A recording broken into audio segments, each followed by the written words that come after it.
భారతదేశంలో కమ్యూనిస్ట్ అనేది ఒక తిట్టు అయిపోయింది. కమ్యూనిస్ట్ అనే పదాన్ని తిట్టుతో సమానార్థంగా చేయడంలో భారతీయ జనతా పార్టీ, ఆ పార్టీ సైద్ధాంతిక పునాది అయిన ఆర్ఎస్ఎస్ విజయం సాధించాయి.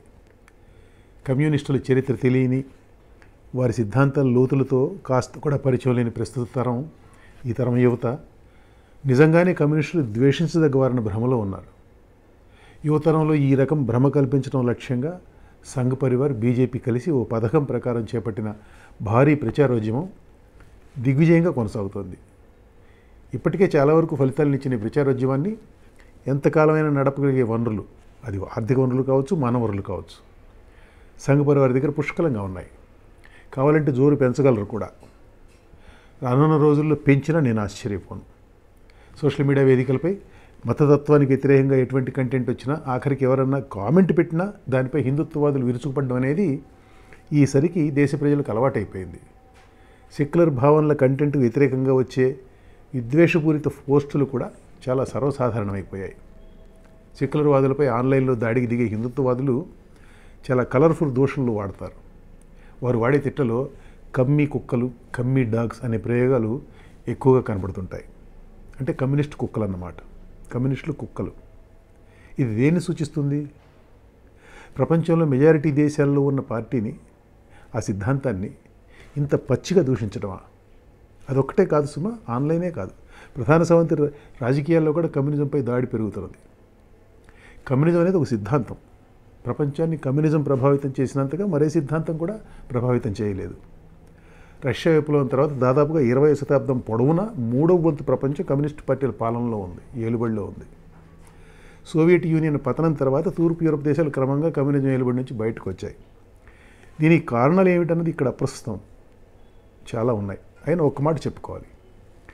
పీడన లేని సమాజం లక్ష్యంగా పనిచేసే కమ్యూనిస్ట్ పార్టీలు అధికారంలోకి వచ్చిన తర్వాత నియంత్రిత ధోరణితో పాలించడం వాటి పతనానికి కారణమైంది. ప్రధానంగా ప్రస్తుతం అంటే 21వ శతాబ్దం మొదటి పావు కాలంలో, అంటే ఫస్ట్ క్వార్టర్లో కొన్ని యూరప్ దేశాల్లో వచ్చిన ప్రభుత్వాలు కూడా నియంతృత్వం వైపే మొగ్గు చూపుతున్న ప్రభుత్వాలు.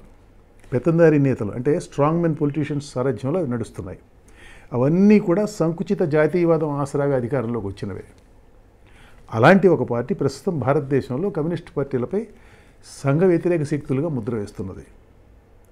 భారతదేశంలో కమ్యూనిస్టుల ఉత్థాన పతనాల విషయం అలా ఉంచితే, దేశం పట్ల వారి నిబద్ధత ప్రశ్నించడానికి వీలు లేనిది. పేదలు, కార్మికులు, వ్యవసాయ కూలీల పక్షాన ఆ పార్టీల కార్యకర్తలు చేసిన పోరాటాలు, చేసిన త్యాగాలు మరే రాజకీయ పార్టీల కార్యకర్తలు చేయలేదు. స్వయంకృతాపరాధాల కారణంగా దేశంలో ఆ పార్టీల బలం గణనీయంగా తగ్గింది. అయినా కూడా ఇప్పటికీ ఒక రాజకీయ శక్తిగా కమ్యూనిస్ట్ పార్టీలను గుర్తించాల్సిందే, పైనో కిందో, పెద్దో చిన్నో. దానికి వారి సిద్ధాంతాలతో ఏకీభవించాల్సిన అవసరం లేదు సుమా. తుపాకీ గుట్టం సిద్ధాంతాలు వదిలి పార్లమెంటరీ ప్రజాస్వామిక రాజకీయాల్లో భాగంగా మారిపోయిన కమ్యూనిస్ట్ పార్టీలు తమపై ఒక పద్ధతి ప్రకారం జరుగుతున్న ఈ దాడిని అసలు గుర్తిస్తున్నాయో లేదో కూడా అర్థం కావడం లేదు, అనుమానమే. ఆన్లైన్లో జరిగే దాడికి వారి నుంచి వచ్చే స్పందనలు అసలు ఏమాత్రం లెక్కలోకి రావు. ఈ దాడి భారత కమ్యూనిస్ట్ పార్టీ చీలికలు పేలికలు లేదు ఒక పార్టీపై కాదు, మొత్తగా కమ్యూనిజం పైన. కమ్యూనిస్ట్ పార్టీలు బలంగా ఉన్న కేరళ వంటి రాష్ట్రాల్లో పార్టీలపై దాడి కేంద్రీకృతం అవుతుందనుకోండి.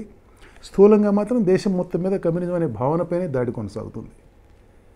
కమ్యూనిస్ట్ పార్టీలు దాన్ని సీరియస్గా పట్టించుకున్న దాఖలాలు కనబడడం లేదు. మతవాదాన్ని ఎదిరించాల్సిన అగత్యాన్ని గుర్తిస్తున్నామంటారు, దానికి కావాల్సిన పనులు మాత్రం చేయరు. బీజేపీ ఎలాంటి పార్టీ? దాన్ని ఏమని పిలవాలి? ఫ్యాసిస్ట్ పార్టీ అనాలా, నయా ఫ్యాసిస్ట్ పార్టీ అనాలా? ఈ తరహా మల్లగుల్లలతో కాలం గడుపుతారు. నరేంద్ర మోదీ నాయకత్వంలో బీజేపీ దేశంలో వరుసగా 3 సార్లు అధికారంలోకి వచ్చింది. దాని ఆధిక్యతను రాజకీయంగా ఎదుర్కోవాలంటే ఎవరైనా కానీ రాజకీయంగానే బలపడాలి. అందుకు మొదటగా తమ విశ్వసనీయతను పెంచుకోవాలి. పెంచుకోవడం అంటే తగ్గకుండా చూసుకోవడం కూడా కదా. మరి తగ్గించేందుకు బయట నుంచి జరిగే ప్రయత్నాలను అడ్డుకోవాలి కదా. ఆ అడ్డుకోవడం మన ఎజెండాలోనే లేకపోతే ఎలా? ఇవాళ దేశంలో నెలకొన్న రాజకీయ వాతావరణంలో కమ్యూనిస్టులు మళ్ళీ లెక్కలోకి రావాలంటే కనీసం ఆ 2 ప్రధాన పార్టీలు సిపిఐ, సిపిఎం ఆ 2 విలీనం కావాలి. కానీ అది జరిగే అవకాశం కనుచూపు మేరలో కనబడడం లేదు. ఆ 2 పార్టీల నాయకులు, మార్క్స్ను అపోసిన పట్టిన నాయకులు ఉన్నారు చూసారా, ఆ 2 పార్టీల నాయకులు ఏమనుకుంటున్నారో మనకు తెలియదు. కానీ కమ్యూనిస్టుల గతకాలపు వైభవం చూసిన ప్రజలు మాత్రం వీళ్ళ జ్ఞానం ఎప్పుడు వస్తుంది అని అనుకుంటున్నారు.